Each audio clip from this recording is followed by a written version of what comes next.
अस्सलामुअलैकुम and welcome to original stories. Titanic movie तो हम सभी ने देखी होगी। जैसा कि आपने मूवी में देखा था कि टाइटैनिक एक आइसबर्ग से टकरा गया था और इस बहरी जहाज़ का हल बुरे तरीके से डैमेज हो गया। इस बहरी जहाज़ के अंदर पानी एंटर होना शुरू हुआ और ये बहरी जहाज़ दो टुकड़ों में टूटकर अटलांटिक ओशन में डूब गया था। लेकिन दोस्तों, क्या ये सब इतना ही आसान था? आज की इस वीडियो में मैं आपको टाइटैनिक की ऐसी 6 गलतियों के बारे में बताऊंगा जिन गलतियों की वजह से दुनिया का सबसे बेहतरीन जहाज़ टाइटैनिक डूब गया था। Number 1, the ship is going too fast. Titanic दुनिया का सबसे बड़ा, सबसे तेज़ और सबसे खूबसूरत शिप था। टाइटैनिक का इंजन भी बाकी बहरी जहाज़ों के मुकाबले में काफ़ी बड़ा और काफ़ी पावरफुल था, इसलिए इसकी स्पीड भी उस दौर की शिप्स के मुकाबले में काफ़ी ज़्यादा थी। इसकी स्पीड 24 नॉट्स थी। अगर हम इसको किलोमीटर में कन्वर्ट करें तो ये स्पीड 43 किलोमीटर बनती है, जो साल 1912 के हिसाब से बहुत ही ज़्यादा थी। जब टाइटैनिक उस आइसबर्ग से टकराया तो उस वक्त इसकी स्पीड मैक्सिमम थी, और वो इसीलिए थी क्योंकि टाइटैनिक का कैप्टन वक्त से पहले ही इसकी मंजिल न्यूयॉर्क पहुंचना चाहता था ताकि टाइटैनिक एक वर्ल्ड रिकॉर्ड बना सके। टाइटैनिक का कैप्टन उस वक्त एडवर्ड जेम्स स्मिथ था, जिसका 34 सालों का बहरी जहाज़ों का एक्सपीरियंस था। एडवर्ड जेम्स स्मिथ भी इसी बहरी जहाज़ के साथ डूब गया था। अगर टाइटैनिक की स्पीड कम होती तो ये आइसबर्ग से कभी ना टकराता। हाई स्पीड होने की वजह से टाइटैनिक का स्टीयरिंग दूसरी तरफ मूव ही नहीं किया था और इसका एक हिस्सा आइसबर्ग से टकरा गया। अगर इसकी स्पीड कम होती तो ये आइसबर्ग से कभी ना टकराता। बहुत ज़्यादा स्पीड होने की वजह से दुनिया का सबसे बेहतरीन जहाज़ टाइटैनिक डूब गया था। नंबर 2, फायर इन द हल। इस तस्वीर को 12 अप्रैल 1912 को लिया गया था। इस तस्वीर में आप टाइटैनिक के अगले हिस्से में एक काफ़ी बड़ा ब्लैक स्पॉट देख सकते हैं। बहुत ही कम लोग जानते हैं कि टाइटैनिक के सफ़र से 10 दिन पहले इस बहरी जहाज़ के हल में आग लग गई थी। हल किसी भी बहरी जहाज़ के आउटर शेल को कहा जाता है और ये आग पूरे एक दिन तक लगी रही थी, और इसी वजह से अगले हिस्से की हल की ड्यूरेबिलिटी 100% से सिर्फ और सिर्फ 20% तक रह गई थी, और ये वही हिस्सा था जो आइसबर्ग से टकराया था। असल में इस हिस्से को रिपेयर किया जाना था, लेकिन इतना वक्त नहीं था। अगर टाइटैनिक को एक दिन के लिए डिले कर दिया जाता तो शायद इस हिस्से को रिपेयर कर लिया होता और ऐसा हादसा ना पेश आता। लेकिन कंपनी ने अपनी रेटिंग को देखते हुए टाइटैनिक के इस हिस्से को रिपेयर नहीं किया, क्योंकि इसमें वक्त लगता और इससे टाइटैनिक की रेटिंग भी काफ़ी कम हो जाती।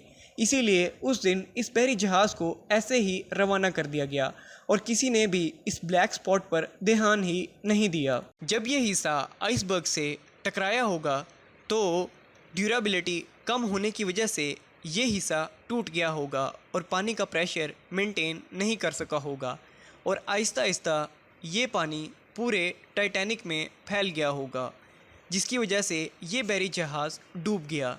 ये भी टाइटैनिक के डूबने की एक वजह थी। Number 3, week communications. 1912 में बहरी जहाज़ों का कम्युनिकेशन सिस्टम इतना अच्छा नहीं हुआ करता था।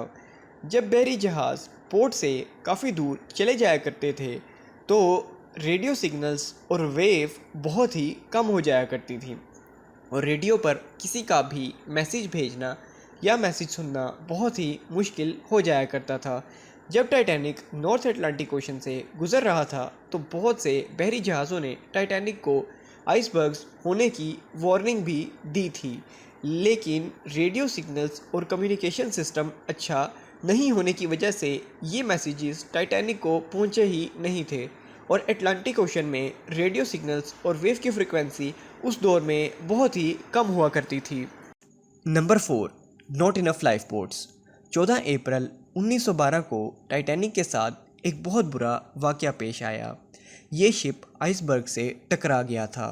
उस वक्त इस बहरी जहाज़ पर सिर्फ़ और सिर्फ 25 लाइफ बोट थी, जबकि टाइटैनिक पर 55 लाइफ बोट होनी चाहिए थी, क्योंकि इस पर 2240 पैसेंजर थे और 25 लाइफ बोट में तो सिर्फ़ और सिर्फ 1200 लोग ही आ सकते हैं।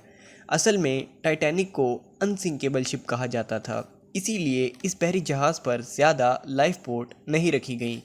कंपनी को पूरा यकीन था कि ये बहरी जहाज़ कभी भी नहीं डूबेगा, इसलिए इस पर 55 लाइफ बोट की बजाय उन्होंने सिर्फ़ और सिर्फ 25 लाइफ बोट रखने का फ़ैसला किया।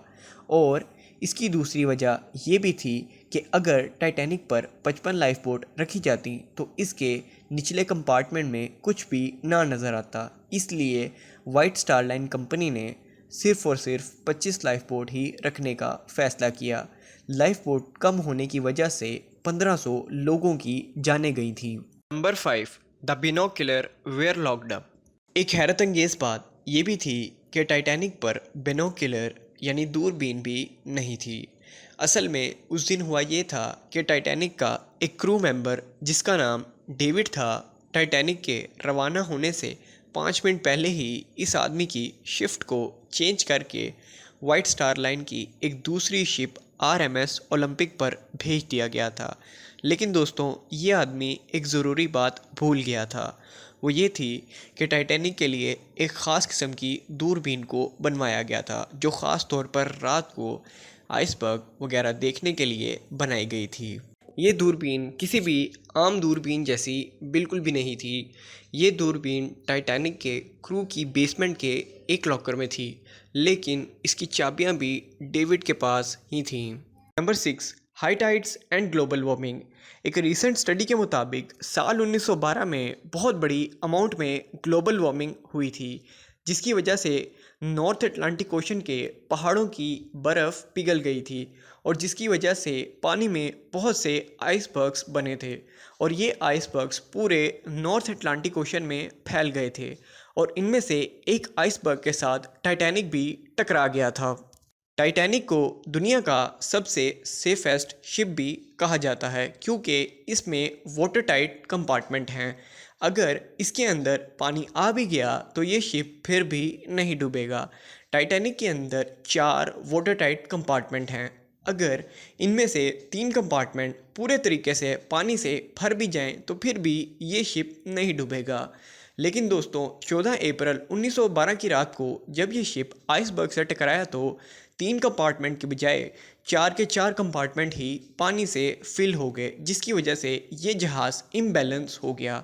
इसका एक हिस्सा पानी में चला गया और दूसरा हिस्सा हवा में उठ गया और यहाँ पर इस बहरी जहाज़ पर बेंडिंग फोर्स असरअंदाज होना शुरू हुई, जिसकी वजह से इस बहरी जहाज़ के 2 टुकड़े हो गए। इस हादसे में 1500 लोगों की जानें गई थीं, जिनमें से सिर्फ़ और सिर्फ 706 को ही बचाया गया था। टाइटैनिक की पहली SOS कॉल जिस शिप ने पिक की थी उसका नाम SS कारपेथिया था, जो टाइटैनिक के डूबने के 2 घंटे बाद उस जगह पर पहुंची थी और बाकी सर्वाइवर्स को बचाया था। सो दोस्तों, यही कहानी थी उस legendary ship RMS classic Titanic की। और ज़्यादा कनेक्ट रहने के लिए आप हमारे चैनल को ज्वाइन भी कर सकते हैं।